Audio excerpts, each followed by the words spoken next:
Thank you for joining us for another power-packed message from Dr. Myles Munroe, provided by Munroe Global Incorporated and MunroeGlobal.com. We transform followers into leaders and leaders into agents of change. We hope that this message is a blessing to you as you advance your life and discover your purpose. Now, let's go into the message. The 5 kingdom keys for business success. That's what we're going to focus on today. And leadership is a result of a person who have discovered these 5 kingdom keys that were introduced by God. They are necessary for personal and corporate success. These 5 keys are used by Bill Gates, Steve Jobs. They're used by McDonald's and Kentucky Fried Chicken. These 5 keys are used by Pizza Hut, Denny's.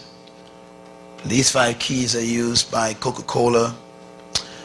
All the major organizations and companies in the world that are doing very well, they use these 5 principles. And yet these 5 principles came from the Bible. So what shocks me is that the people that we call the world are using them very successfully, and the folks who are claiming to be in God, they are suffering, struggling. First, let me give you my definition of leadership real quick. What is leadership? Leadership is the capacity to influence others through inspiration, not manipulation, generated by a passion which is motivated by a vision, birth by a conviction which is produced by a sense of purpose. It's a very long definition, but you want to write it all down. It took me about 25 years to write that one sentence, because that's how long it takes sometimes for you to decipher what something is. I've read so many materials and books and listened to so many DVDs and CDs and listened to some of the gurus in leadership, and I've come to the conclusion that most of them had parts of the answers. So this is my present definition of leadership after 30 years. If you look at that sentence carefully, you will discover that leadership is not something that you pursue.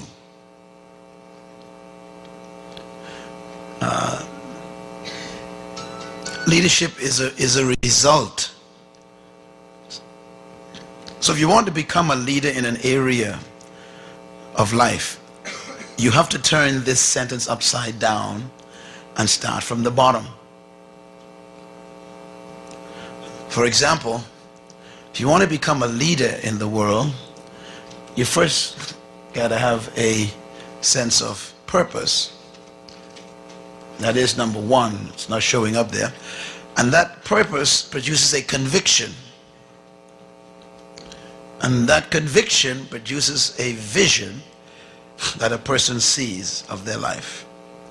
Then the vision is what causes the passion.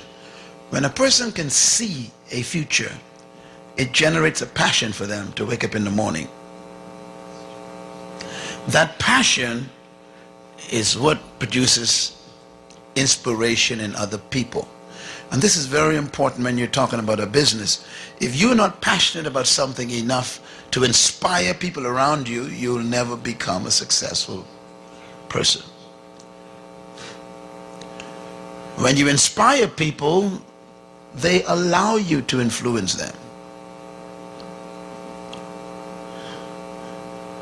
And when you can influence people, which is the impact of your character on them through your passion and inspiration, then they call you a leader, which is in reality an integration of purposes.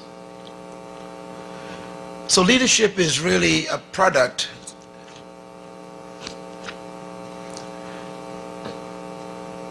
of discovering a purpose that gives you a conviction that you were born to do something, that gives you a vision that you begin to see how to do it, that produces a passion for you to go and pursue it. And that passion to pursue it inspires other people.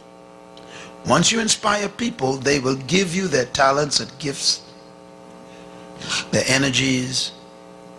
They'll serve your vision once they've been inspired. Now, what's important here is that if you can't inspire people, then you cease being a leader and you become a manipulator. Whoever you cannot inspire, you must manipulate. Most of the people that you call leaders, I call them professional manipulators, because they know how to play games with your emotions, play games with your fears. They threaten you. They control you. And we basically call them, in technical terms, dictators. The pulpits are filled with those people. They're not real leaders. They manipulate people.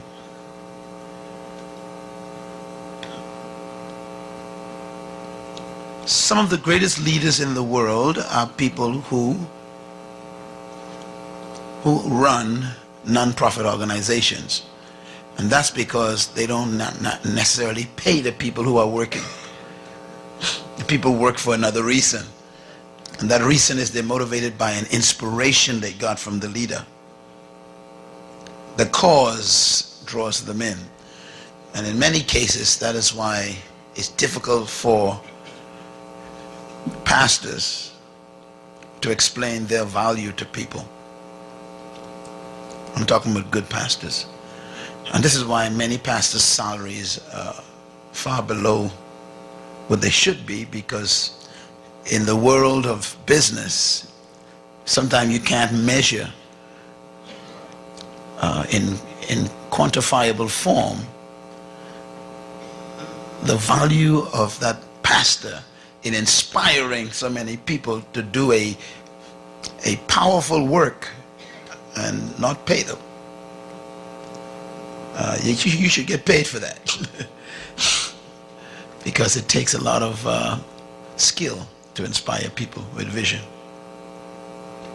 With that in mind, let me talk a little bit about the power of that vision in business. Business is about living your future.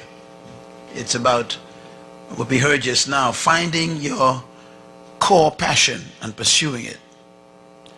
And vision to me is a misunderstood component in leadership. So I wrote some thoughts down here from one of my books out there, and I want you to just think about them. Number one, the greatest gift God ever gave man is not the gift of sight, but it's the gift of vision. Why? Because sight is a function of the eyes, but vision is a function of the heart.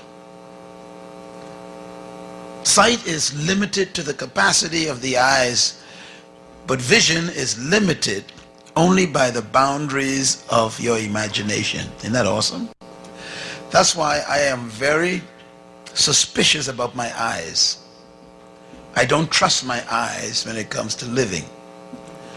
The greatest enemy of your vision is your eyes, your sight. Because sight restricts you to the present. You know why entrepreneurs are always considered crazy? Because they keep seeing things that other people's eyes can't see. That's why I tell you, vision is the heart. It's the beginning of business. You got to see something so clearly that you have to describe it to those who can't see it.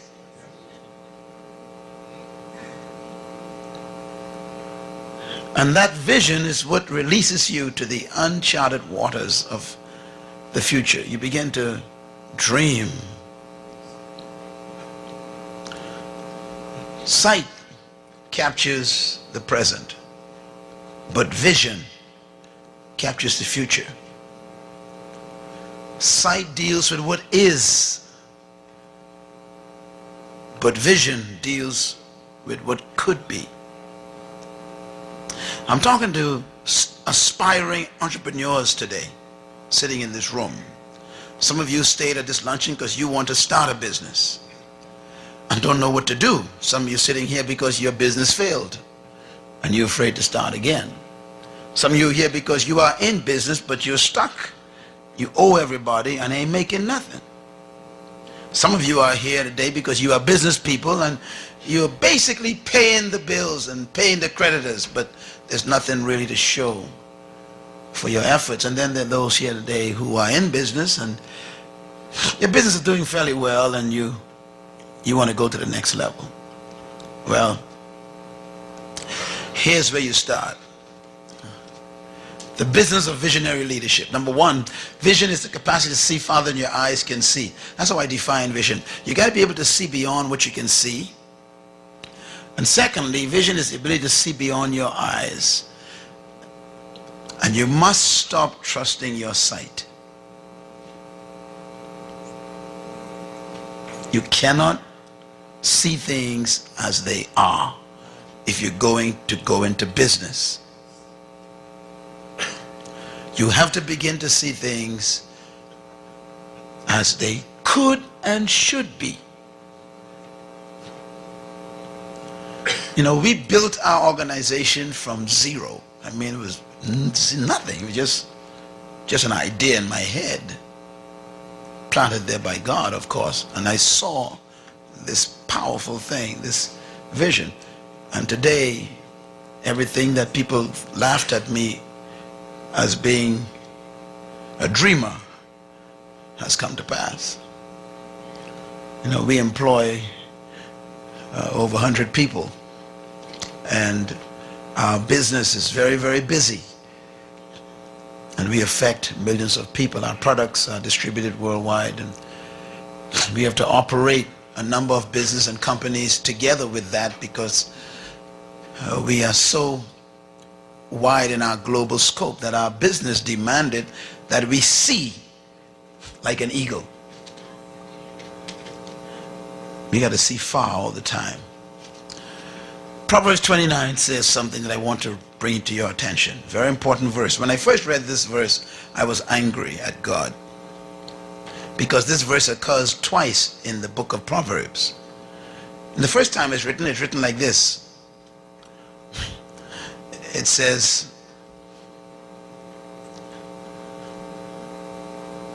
the rich and the poor have one thing in common. God made them both.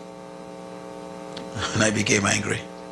This particular verse written by the king, he says, where there is no vision, the people throw off self-control. They throw off restraint. We call it perish, but it actually should be they throw off self-control. And they don't understand the laws of God. I believe that the poorest man in the world is not a man without money, but a man without vision, a woman without vision. That's poverty. As long as you can dream, you're not poor. You are poor when you stop dreaming. When you give up and you accept your surroundings as your future, you are poor.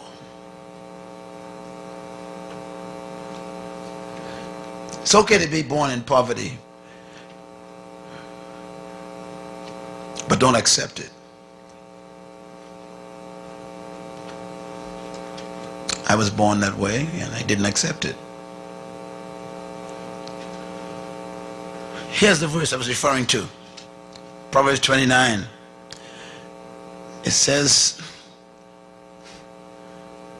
the rich and the poor have one thing in common.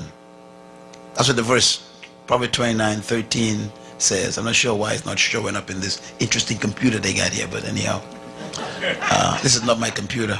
I'm not sure why it's not showing up. But that verse is very important. See, it wants to come up, but it doesn't come up. It's a very important verse. It's not coming up. Anyhow, let me quote it for you. It says the rich and the poor have one thing in common. God made them both. Now when I first read that, I was poor. So my reaction to that was, okay, this means that God made rich people and God made poor people. And I happened to be one of the poor ones he made. So I was angry at God. Then the verse occurs again in the book of Proverbs. This time, Solomon explains it. Solomon says, the rich and the poor have one thing in common. God gave sight to both. So now I did my little research. I said, let me go find out what this means. And when I studied in the Hebrew language, it says this. The rich and the poor have one thing in common. God made all of them, and they became rich and poor depending on how they saw. It changed my life. The difference between rich and poor is how they see. That's what the Bible taught. Vision is therefore the key to prosperity and success. I have a little note here about Hog Island. There is an island in the Bahamas that I grew up with. This little island was called Hog Island because it had wild hogs on it. It's right across from where we lived. It's a little island. And we used to put all of our garbage dump over there. You know, the city would dump all the dump over there, just garbage dump. Wild dogs and hogs over there. And it was termed, this is the legal name, Hog Island, because wild hogs are over there. Just nothing and dirt, just smelly thing. A guy came to visit the Bahamas, just to visit us. He just died about 2 weeks ago. But when he came to the Bahamas years ago to visit Nassau where I lived, he saw this dirty island called Hog Island. And he went to the government and says, look, I'd like to buy that island. And the government figured, oh, he wants to buy the garbage dump. So they sold it to him for almost nothing. And his name was Merv Griffin. Merv Griffin bought this dump called Hog Island and decided to build the first hotel on it. And then he built a second hotel on it. And then he built a bridge between that island and my island. And then he changed the name of the island just by changing it. He called it Paradise Island. It's amazing what you can do by just changing the name of an island. He saw in a garbage dump a paradise. He built these hotels and wonderful resorts, and it became a multi-million-dollar corporation, and then he sold it to another man from South Africa whose name is Saul Kirshner.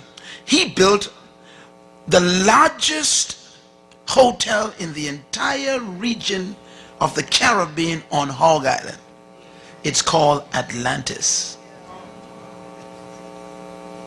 5 million tourists come to us a year looking for that little Hog Island, and they leave over $1 billion a year because of that little island. If we had seen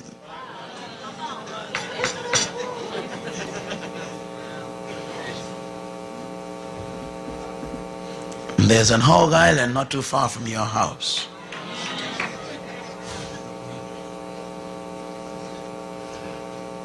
You call it the hood, or whatever you want to call it. Whatever you call it, that's what it is. Today we regret as a country and a government that we sold that Hog Island to that man who had a vision that we couldn't see. Because we never saw a hotel in the garbage. Today, Paradise Island is the #1 tourist destination in the entire Western region for the entire Caribbean. Hog Island. The rich and the poor have one thing in common. God gave them sight.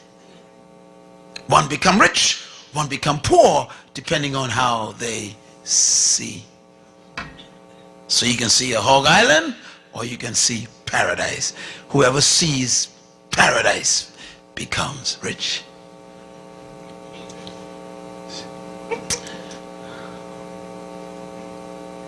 Story about a shoe company in India. I like this. It's a true story. There were two young men who went to college out in the West Coast, California, and they were sitting in class one day and they decided we're going to go on a summer vacation to India. So they saved up their monies and they said we want to go and explore India. There's excitement about going to India. So these two American young guys, put on their cut-off jeans with the holes in it and t-shirt, got their backpack sorted out, and they made it just enough money to get to Bombay, and they lived in hostels because they couldn't afford hotels, and they kind of, rode the trains around in India to see the country, and they were so excited about, massive Indian country, but they had never seen so much poverty in their lives. And one day they were sitting in the window of their hostel, looking over down at the street, and they saw hundreds of thousands of poor, smelly, dirty Indians sitting in the mud there in the street, under cardboard boxes and pieces of tin, and they had never seen so much poverty. There were sores and flies over some of them, and one of the guys said to the other, he said, "My goodness, man, I've never seen so many people in one place." I mean, because India has, at that time over 900 million people, almost getting to a billion. They're over a billion now. And there he was in this massive city of Bombay, massive poverty, and he said, "I've never seen so many people so poor, man. Can you see that?" He said, "Yeah." He says, "Look at that. Nobody has on any shoes, and there's mud." And the other guy says, "Yeah, man. Wow, what a shoe business."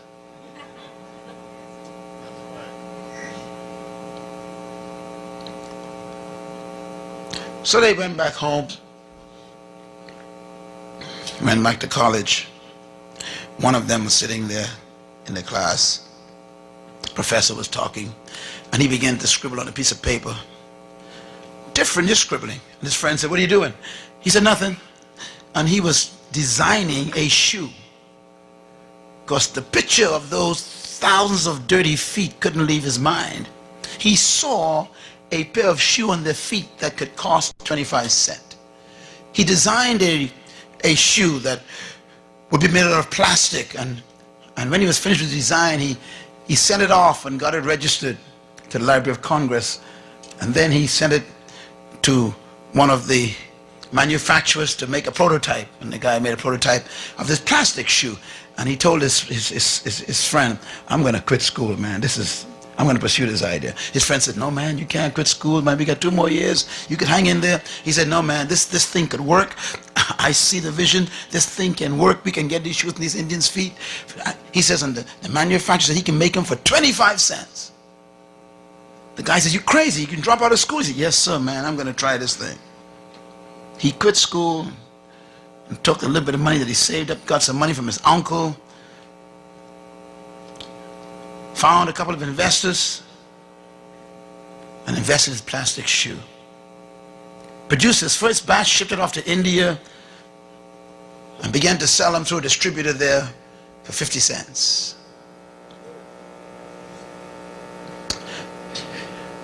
The shoes went so quickly they couldn't produce them fast enough. Just these plastic shoes. Within 12 months, he had sold over 1 million pairs of shoe. He became a millionaire in 12 months. His friend was still in school trying to finish his last year. In 2 years, he became a multi-millionaire. He was selling now up to 15 million pairs of shoes per year. He had to build an office, a factory. He now had a staff working with him. The manufacturing plants kicked in, and he began to sell these plastic shoes to India. And many of you may have seen them in India. And within 2 years, he was a multi-millionaire. His friend had just finished graduating. He came to look for him. So he hired his friend. His friend was an accountant, so he says, "You might as well count my money for me." His name was Tom. His last name was McCann. And so began a shoe business. Isn't that amazing that one person can see just bare feet? Another person can see a shoe company? Business. Those who have no vision will be hired by those who do. Write that down, please. Quick. Let me tell you something about vision. All true vision will be tested for authenticity.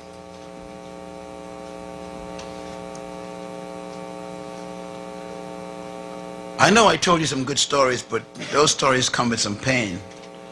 Banks who don't believe in you. I remember Merv Griffin telling the story of how many banks turned him down.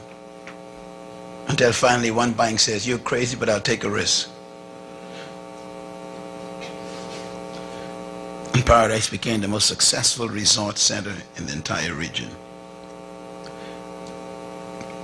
Every true vision will be tested. When you start a business, brace yourself.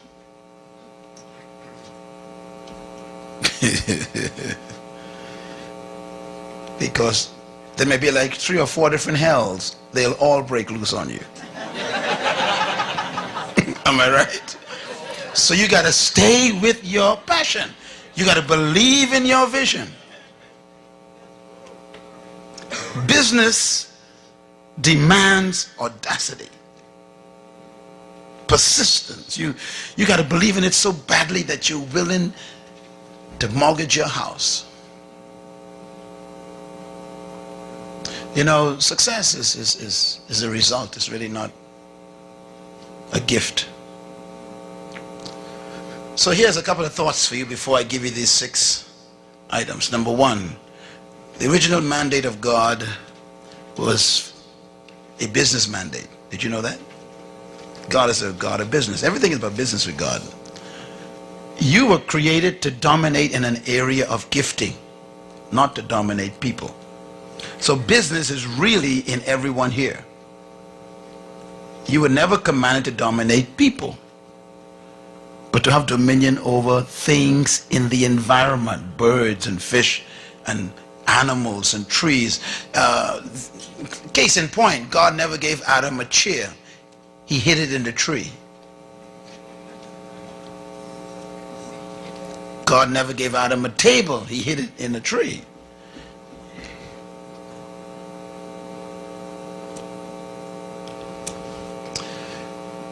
So it is my belief that you were created to dominate and manage natural resources. If you don't learn to manage natural resources, other people will manage you.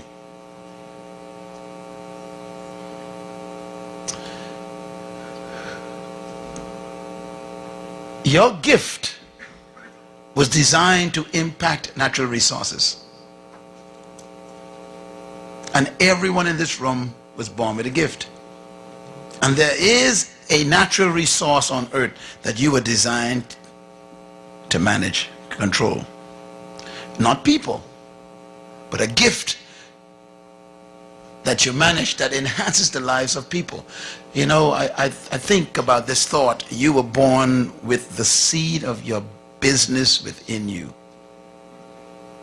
Everybody was born with business. Very few find it. Business is inherent in the human spirit. Can I put it another way? If you don't become deployed, you'll be employed. Let me try that one more time. If you don't deploy yourself, you'll be employed. And those who deploy themselves, they usually employ those who don't.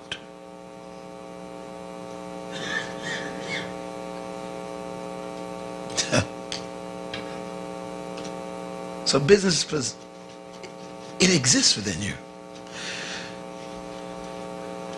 Where was business born? Here was where business was born. Genesis 1:26 says, let them have what? Dominion. That's when business was born. Because, and I'm going to move kind of quickly here because we need to get out of here, but I want you to see how this works. The word dominion means kingdom. It means to govern. It means to have sovereign rulership over cows and wood and water and fish. That's what God told us to dominate, not people. It means to master something. Everybody say master.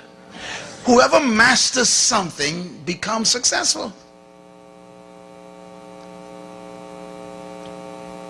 One of the reasons why we fail in life is because we become Jack. Show me a Jack, I'll show you a poor man. Listen, you were not born to do everything, so stop trying. And stop jumping from one thing to another thing every 3 weeks. This is crazy. Stop changing your major every year. This is dumb.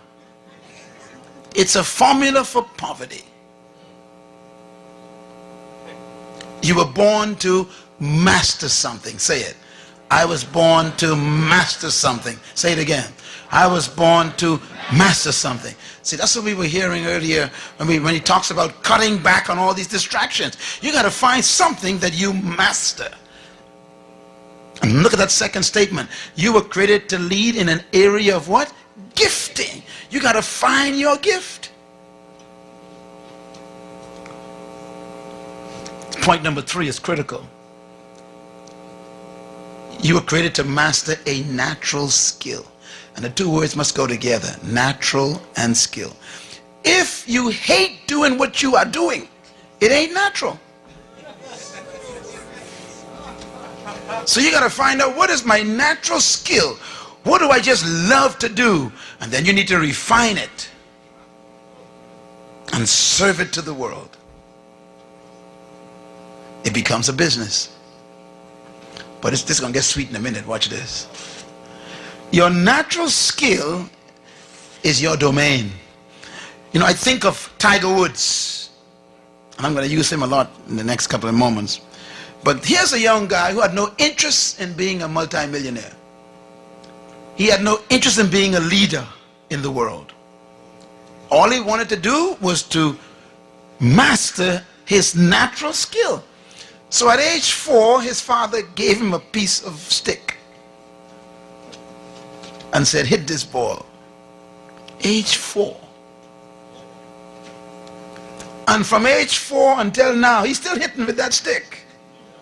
And all he wants is that stick. He gets it. I was reading one of his statements. He says he awakens every morning at 4 a.m. and goes to the golf course while you are sleeping. Remember now, to become a leader in any area, you must become the slave. You're missing it. You really are the masters. He's the slave. He's up at 4, you're sleeping. But he's up as a slave because he's mastering a gift which he serves you later at 4 p.m. and you pay him $240 million a year just to do it. He calls it fun. You call him leader. Are you getting this? Yeah. He found his natural skill. So I'll never forget, Newsweek magazine did a story on Tiger Woods 2 years ago, and the cover story was a picture of Tiger Woods, and they had on the cover story, and I have it in my file, I had to keep it, it says mastering his domain. Oh, I was so excited. It was God's words coming to pass. When you talk about golf, that's his domain. He's king. He's the only guy who can get 3,000 people to run up and down a field on a golf course. He is mastering it. What do you do that makes us come and run up after you? Why do people follow to find me? Why did you come to find me? People drove 5-6 hours to come to my meetings. Some fly in. What's going on here? Because when you master a gift, it attracts its own provisions.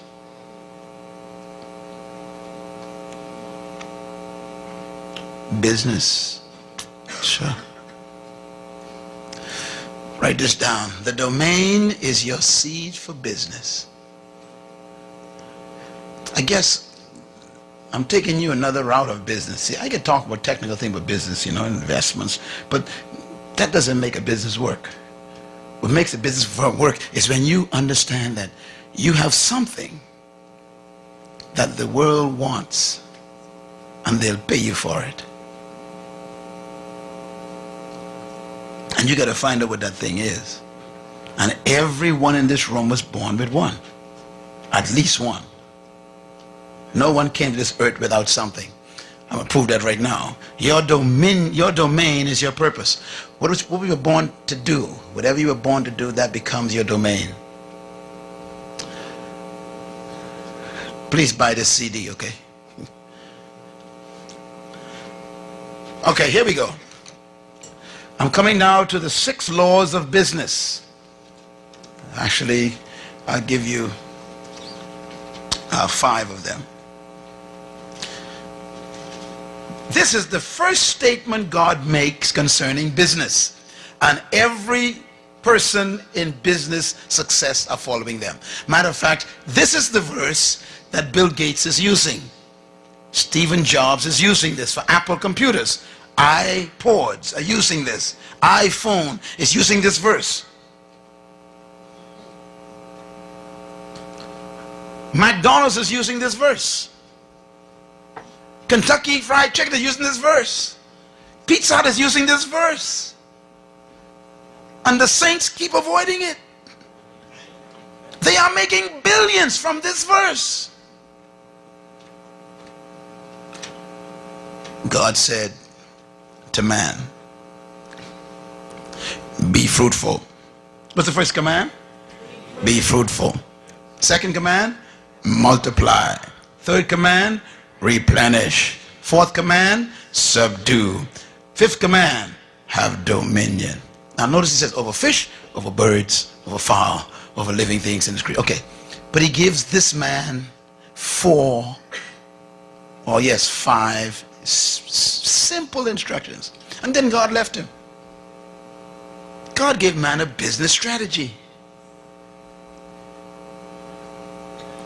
Now the verse before this is verse 27, right? So God created man, etc. And the verse before that is verse 26, right? And that's when God says what? Have dominion.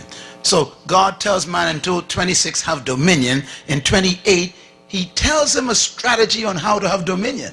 He didn't leave him without the strategy. He says, here's how you dominate. Look at it carefully. He says, be fruitful, you multiply, you replenish, you subdue, and then you'll have dominion.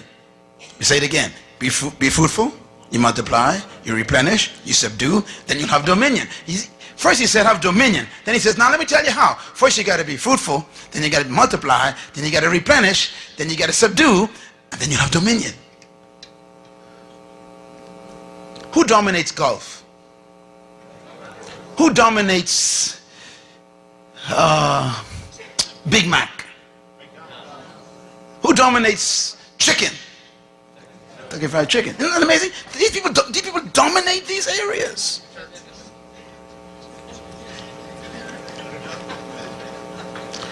Who dominates Whopper? It's amazing that I can call a name of a product and it controls the whole area.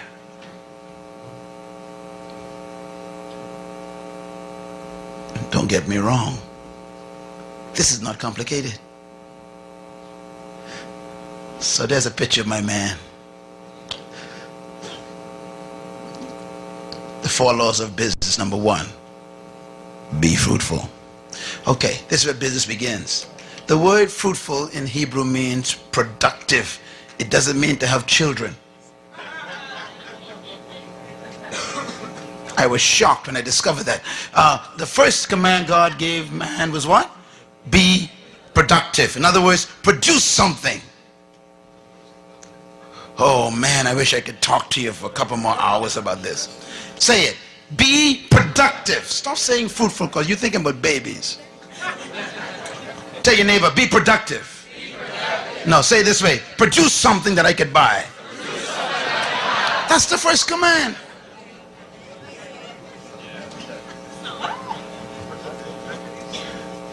Now, here's something important to remember.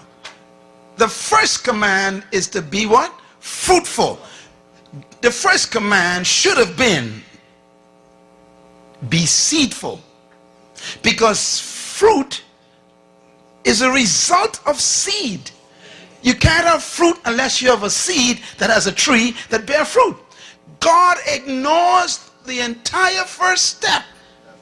Look at me, man. Just get deep now. God said, look, I even ain't gonna talk about seed.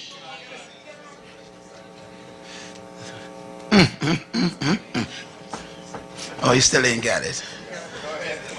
Listen, when God demands something from you,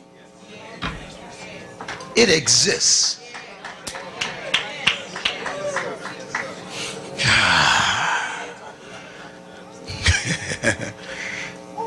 So the demand for fruit is a presumption. Some of you are getting it, that there is seed somewhere. The number one reason why there's poverty in North Tulsa is not because of a lack of investors coming in, but a lack of productivity inside.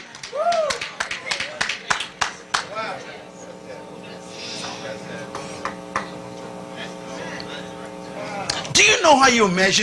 Listen. Here's how you measure a nation's wealth. Listen carefully. A nation's wealth is measured by 3 letters, all nations.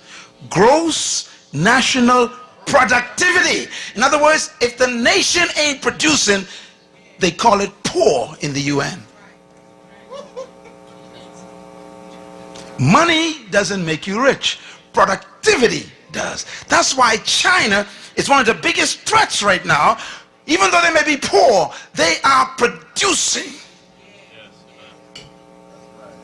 What do most people in the North Tulsa do? Consume. No, all right now.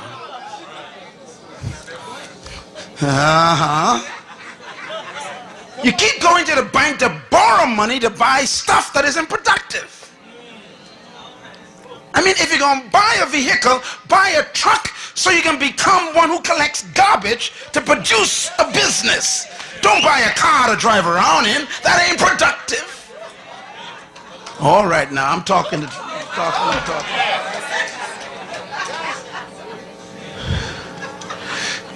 The command presumes that seed exists in you right now.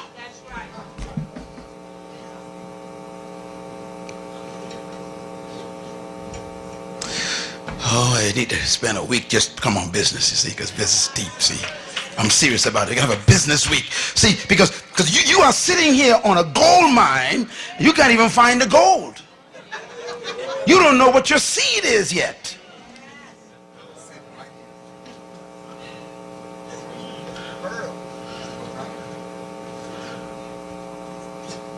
There's a seed. That's your business. And God says, show me the fruit of it. Produce something.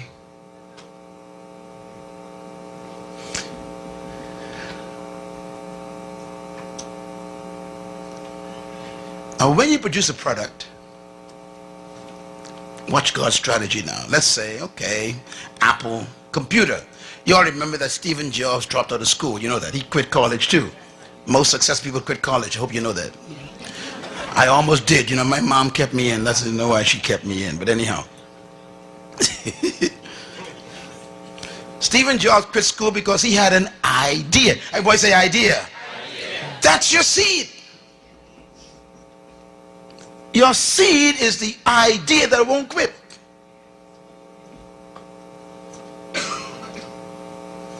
This guy had an idea. He went to visit a plant to see a computer. Stephen Jobs is an interesting guy, young fella in college, and he went and he saw this computer, and the computer was big as half of this room. He looked at it, he says, why can't they reduce that to the size of a desk? And he walked out. And he kept seeing visions of that great massive computer the size of a room on a desk. I wonder what you see that won't leave you alone.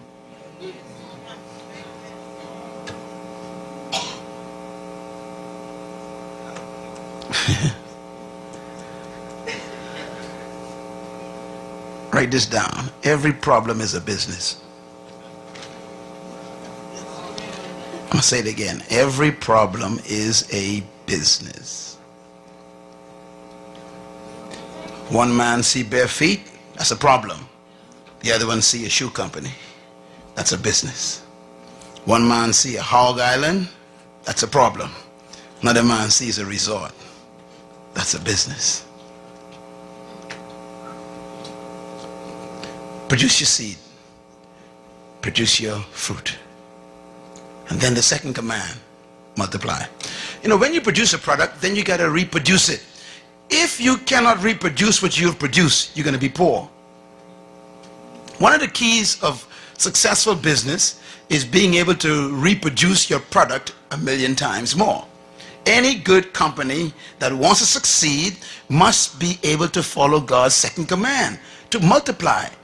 So that's why when you want to, you see, there was only one Burger King years ago, one restaurant that sold one Burger King.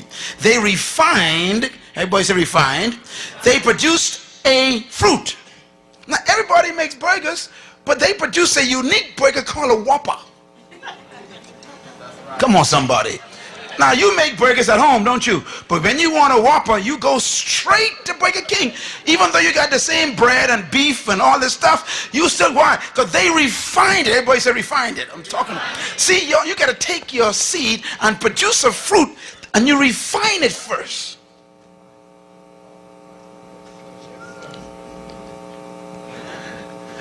If you're going to be a cosmetologist, you still ain't going to be wealthy, because anybody can be a cosmetologist. You got to find what kind of cosmetologist you will be. What are you going to specialize in? Everybody sells burgers, but no one sells a Whopper. What's your Whopper? That's the question. Now watch Burger King.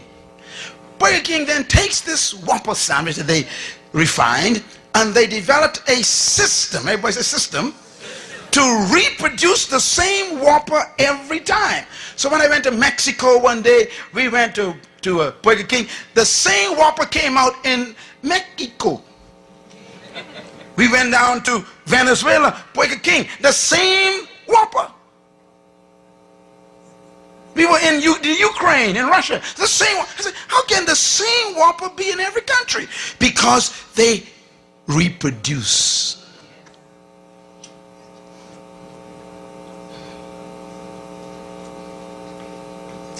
iPod. They only developed one prototype, one prototype. And they kept testing it and testing it. One prototype. And when they got that one prototype down to a science, that's the fruit. Then they said, okay, now let's assembly line. And they start multiplying. What you cannot multiply, you can never succeed in. My message is my fruit. Leadership, kingdom, purpose. They're my fruit. Now I got to put them in a form where they can be multiplied. So now I got to shift into books and CDs and DVDs and they're in 25 different languages. I got to multiply. Same message. If you want a Big Mac, you can never get it from Burger King. Because Big Mac is McDonald's fruit.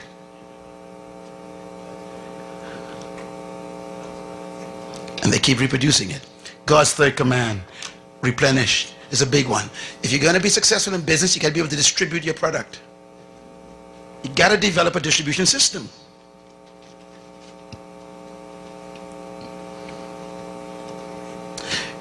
You know, Nations Bank, they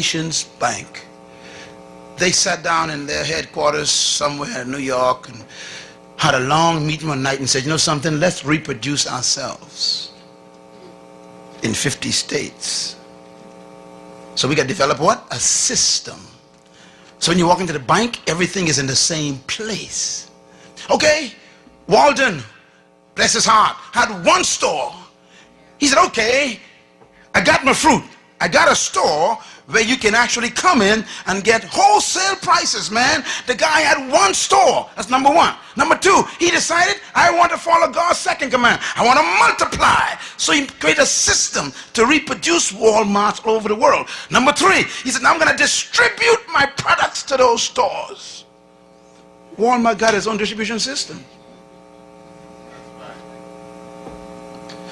What about yours? And God's fourth command, business, subdue. Subdue means you control the market. To subdue means to control. If you do not control your market, you will die poor. Simple, isn't it? Bill Gates was so successful in following God's commands that Congress had to call him in. Remember? He was so dominating in the market. They said, you got to break up your company. We can't have you controlling the whole world like this. Why? He subdued the market. If you wanted anything to do with software and computers, got to come through Microsoft.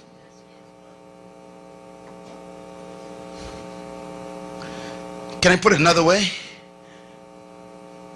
Subdue means when anybody wants a product like yours, you're the first one they think about.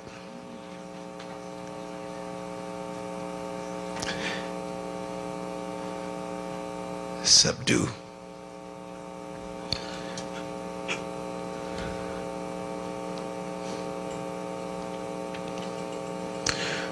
So Ford Motor Company says we're going to subdue the truck market. So they focus on trucks. Mercedes said we're going to focus on luxury cars. Lexus say we're going to be focusing on quietness. Everybody got their little unique burger, see? What's yours? Listen, stop going into just shoe business. You're going to lose. Everybody's selling shoes. You got to find a unique kind of shoe. In other words, I'm only going to sell shoes for babies. Now you got your niche. You got your whopper. Stop selling shoes for everybody. You're confusing the market. I only sell shoes for teenagers. You got your whopper. Now you got to reproduce that every time. Open 4 stores. Then you got to distribute. Make sure that you can get the shoes in every store on time. Then you have to control the market. If you want shoes for teenagers, you got to come to me. I got the most current. I got the widest variety. This is where you come. That's business. By the way, this applies, you know, I'm not in a pastor's conference, but I teach the pastors too. Your church got to follow this. Your church got to have a unique fruit that makes it different from every other church. Because everybody clapping and singing. You better have something that is so different, and then when you open another branch, you can reproduce the same spirit.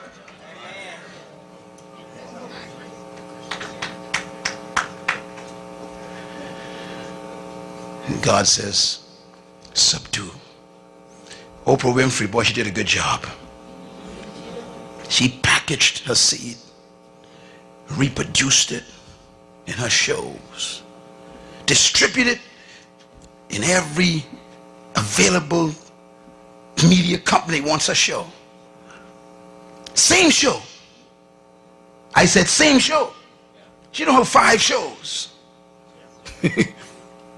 She refined that 1 hour. That's her fruit. And then she multiplies it. They produce a million different copies of that tape. And then she distributes it to all those media houses. And then she subdues the talk show day. She controls it. And now we leave the number 5. She dominates. Microsoft dominates. iPod, Stephen Jobs dominate. What are you going to dominate? T.D. Jakes called me up one day. He says, Myles, I'm about to have a leadership conference on a cruise. And the first person that came to my mind was you. That's when you know you are dominating in the field, is when your name comes to mind first. If someone says, let's eat a Whopper today, you ain't got to decide where you're going anymore.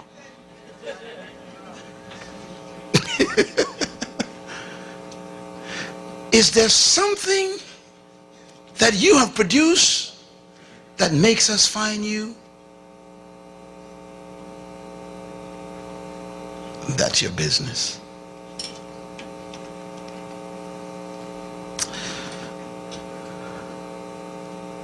Let me close with this, and then I'll come back next week.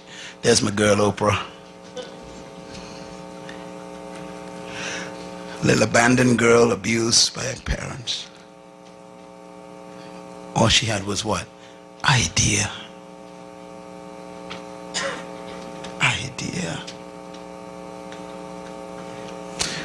So how do you be successful?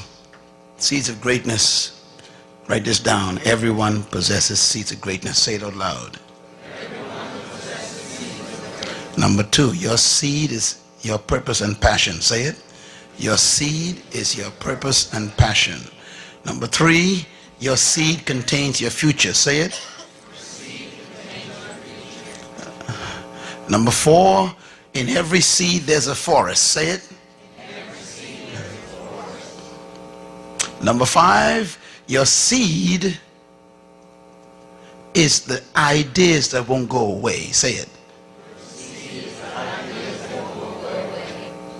Number 5, your seed determines your natural talents. And number 6, I love this one. The world needs your seed. But the world doesn't eat seeds. Amen. There's your dilemma. The world eats fruit. So God says, produce something.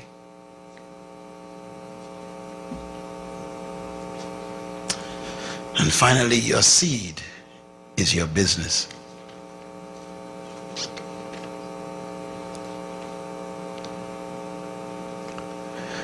The kingdom of God thinks so simple. You got a seed. Produce the fruit. Multiply it. Distribute it. And dominate it. There's room for you in the world. The source of business, number 1. You were born to solve a problem. Say it. This is how you become great, you know. You got to think like this. Number 2, you are God's response to a need He created. Say it. I am God's response to a need He created. Number 3, you are the answer to a question God knew would be asked in your generation. Say it. I am the answer to a question God knew would be asked in my generation. What a loud scream from the Holy Spirit. Number 4, you are the fulfillment of one of God's desires. Say it. I am the fulfillment of one of God's desires. There's something God desired that made you necessary. Number 5, you are an assignment your generation needs to experience. Say it. I am an assignment my generation needs to experience. We're waiting for you. And number 6, you are necessary. Say it. I am necessary. Say it again. I am necessary. One more time. I am necessary. You should take this list and put it on your children's wall and let them repeat it every morning. If they get this, you won't be able to stop them from succeeding.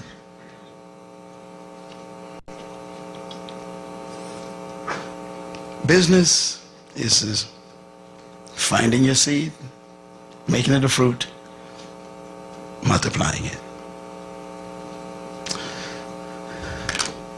I have much more to say to you, but we're going to go because I need to go too.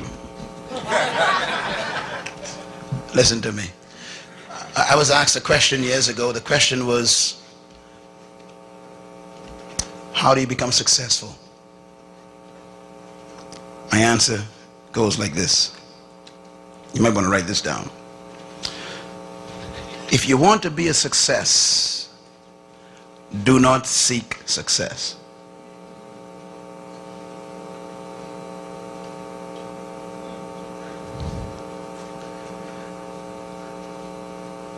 Seek to become a person of value. That's it. I repeat, if you want to be a success, do not seek success. Seek to become a person of value.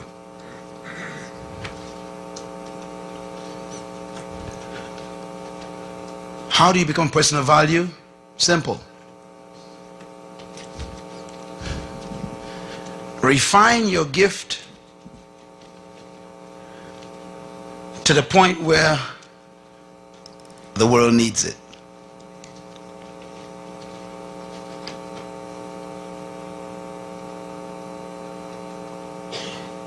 I think any of you who studied economics knows this, that money follows value.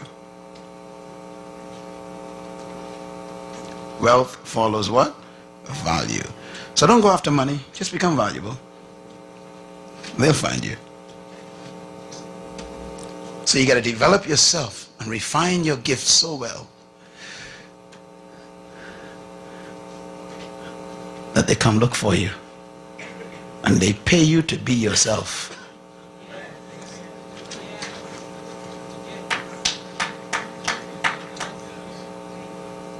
I was talking to my secretary this morning. I told her, I said, I'm so tired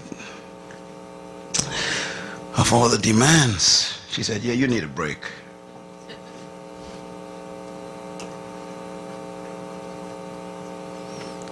She yesterday told me I have 987 invitations for 2008. 987 invitations around the world for a year that hasn't begun yet.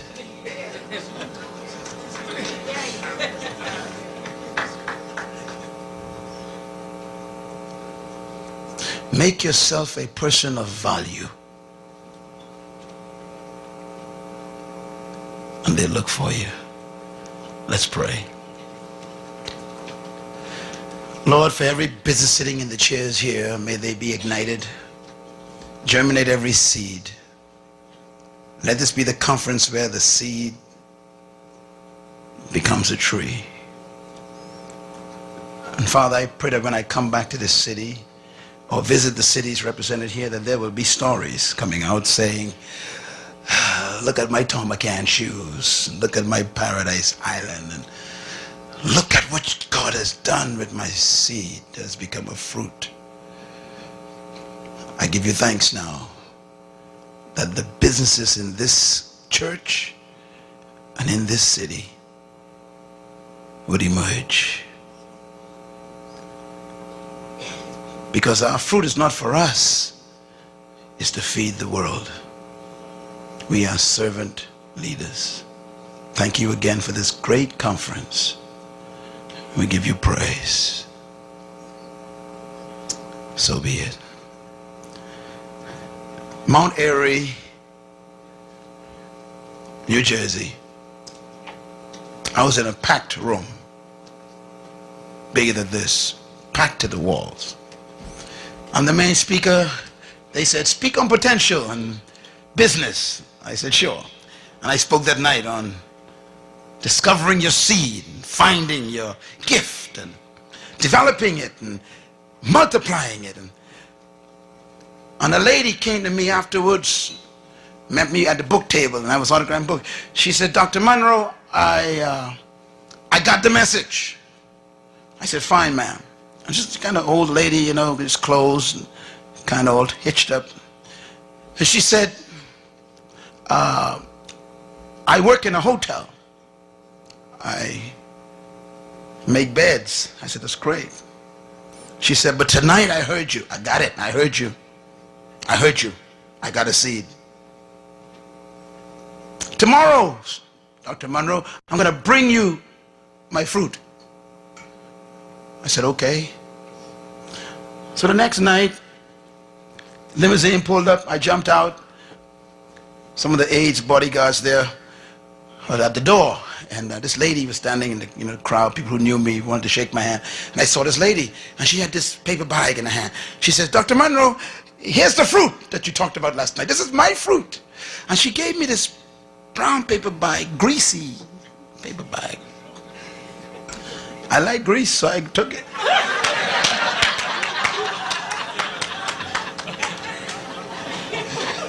And I gave it to my aide, and we went into the meeting, had the meeting that night, and did the second session on maximizing your business. I went back to the hotel room, opened that bag. I was tired, took my clothes off, and picked up the bag, and in that bag was 6 cookies. I'm thinking, okay, cookies. I got 1,000,000 cookies. I took one bite of those cookies.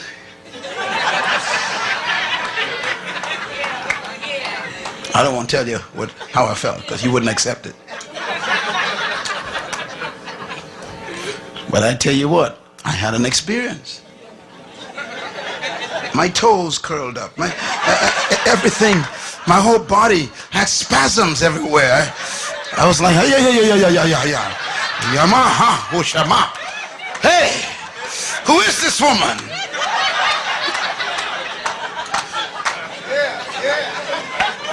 I took another bite. The whole room began to spin. I'm like, oh God. There was stuff in that cookie that even God didn't make yet. She had it perfect. And before I went to bed, there was one left. My guilt was not upon me. I didn't care. It was that good. I went back to the final session. I said, I want to find the lady. Who's the cookie lady? And she's in the back there, said, me, Dr. Munroe? I said, bring that lady up here. She came up forward. I said, lady, I don't know what you put in them cookies, but let me tell you something. You found your fruit. And I told them that night before I left, listen carefully, what you do with your fruit when you first develop it, I said, give it away free. Volunteer your fruit away. Please remember that. You give it away free.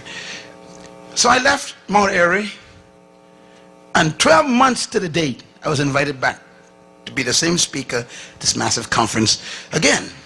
I came there to speak.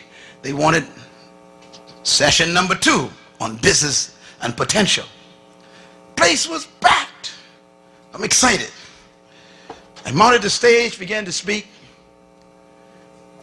and everything was exciting. The second night, we pulled up. Limousine opened the door, the bodyguard standing there, and this crowd of people were standing there to get books autographed and to shake my hand. And there was this lady in a nice hat, this pink hat, man, with black stuff on it, and she had on this nice suit with black buttons and trimming, a pink suit with black. Whoa, she looked like a queen. And she had this bag in her hand, and this lady began to say, Dr. Munroe, Dr. Munroe. And they were holding her back. And I said, let that lady through, whoever she is. She looked nice. And she bought this bag. She says, I bought this bag for you, sir. I said, thank you, ma'am. She said, don't you remember me? I said, no, I don't know who she was. She says, you don't? I said, no. She said, I'm the cookie lady. I said, stop it.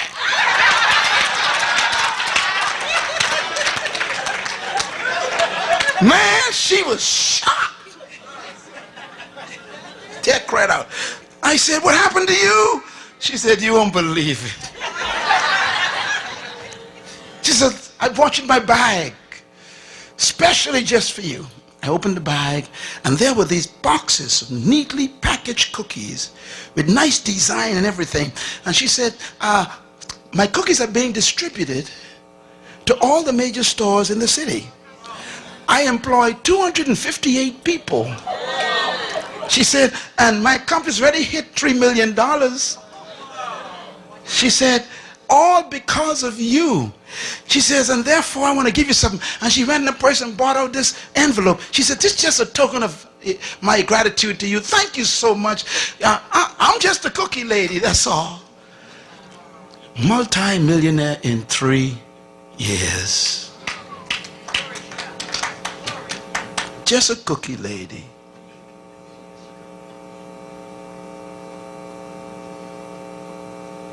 I went back to my hotel room with my bag of cookies.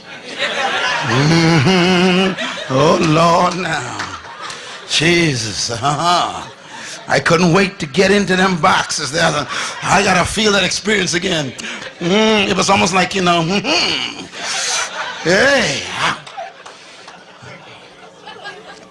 Decided to open the envelope. There was a check, personal gift, $10,000. I said, Lord, give me a few more cookie ladies.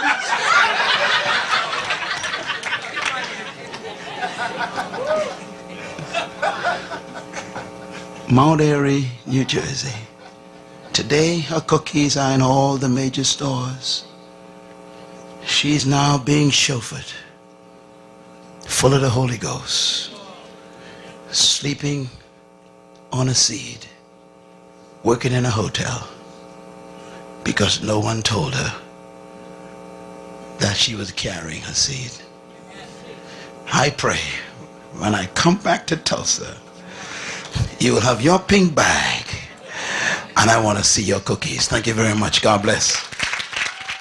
Thank you once again for listening to this message, as we hope that it has been a blessing to you. Our goal is to show you new paths and opportunities so that you can discover your purpose. It is your love, support, and partnership that makes Munroe Global possible. Please visit us online at www.munroeglobal.com for more product, partnership, or to join us at one of our live events around the world.